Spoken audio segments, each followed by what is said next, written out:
नमस्कार मंडळी, शुभम भवतू या यूट्यूब चॅनलमध्ये आपलं स्वागत आहे। येत्या शनिवारी म्हणजे 16 तारखेला 16 मेला शनी अमावस्या आहे। तर आपण या व्हिडिओमध्ये शनी अमावस्याला करता येण्यासारखे उपाय पाहणार आहोत।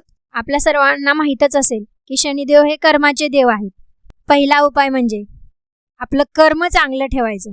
म्हणजे माणूस आयुष्यात जसं कर्म करतो तसं फळ शनिदेव देतात। म्हणजे त्यांना जर प्रसन्न ठेवायचं असेल तर सर्वात महत्त्वाचा उपाय हाच आहे की आपलं कर्म चांगलं ठेवायचं। आता कोणालाही त्रास न देणं, खोटे न बोलणं, गरजू लोकांना मदत करणं, मोठ्यांचा आदर करणं आणि प्रामाणिकपणे काम करणं, हेच खरं शनिदेवांचं पूजन आहे। म्हणजे शनिदेवांना दिखावा आवडत नाही, ते माणसाच्या मनातील सत्य आणि कर्म पाहतात। वाईट कर्म, फसवणूक, अहंकार आणि अन्याय यामुळे शनिदोष वाढू शकतो असं मानलं जातं। पण चांगले विचार, संयम, मेहनत आणि सत्याचा मार्ग शनिदेवांची कृपा मिळवून देतो। म्हणून रोज एक लक्षात ठेवायचं, जसं कर्म तसं फळ, आणि म्हणूनच आपले कर्म नेहमी चांगले ठेवायचे। आता दुसरा उपाय पाहणार आहोत। शनी महाराजांना शनी अमावस्येला मोहरी किंवा तिळाचं तेल अर्पण करायचं।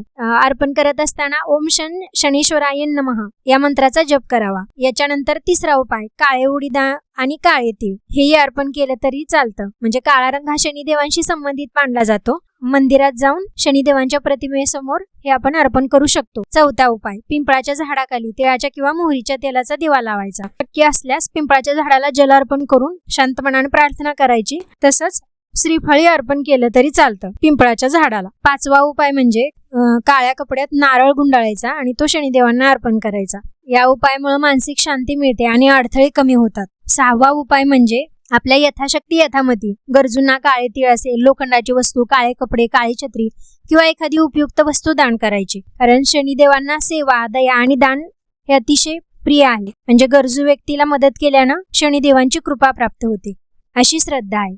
दान करताना अहंकार नसावा आणि मनात सेवाभाव आणि नम्रता असणं महत्त्वाचे मानले जाते। सातवा उपाय म्हणजे कोणत्याही गोष्टीचा अतिरेक करायचा नाही। शनी महाराज हे संयम, शिस्त आणि शांत स्वभावाचे प्रतीक आहेत।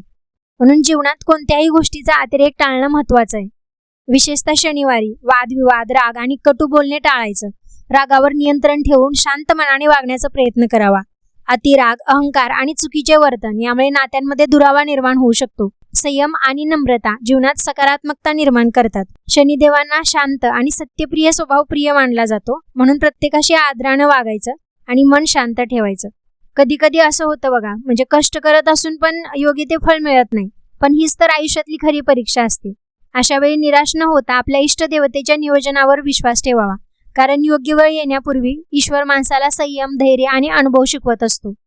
लक्षात ठेवा, देणाराही तोच आणि काढून घेणाराही तोच। म्हणून परिस्थिती कितीही कठीण असली तरी श्रद्धा, मेहनत आणि चांगले कर्म सोडायचं नाही। योग्य वेळ आल्यावर ईश्वर प्रत्येकाला त्याच्या कर्मानुसार फळ नक्की देतो। आणि महत्त्वाचं म्हणजे शनी अमावस्येला शनी महात्म्य, शनी अष्टक मराठीत आहे। शनी मंत्रा ओम शनीश्वराय नमः किंवा नीलांजन समाभासम रविपुत्र यमाग्रजम छाया मार्तंड संभूतम तम नमामि शनीश्वरम या मंत्राचा जप करावा। एक माळ तरी अवश्य करावी। काल भैरवाष्टकम पण 11 वेळा म्हटलं तरी चालतं। म्हणजे दर शनिवारी म्हणावं।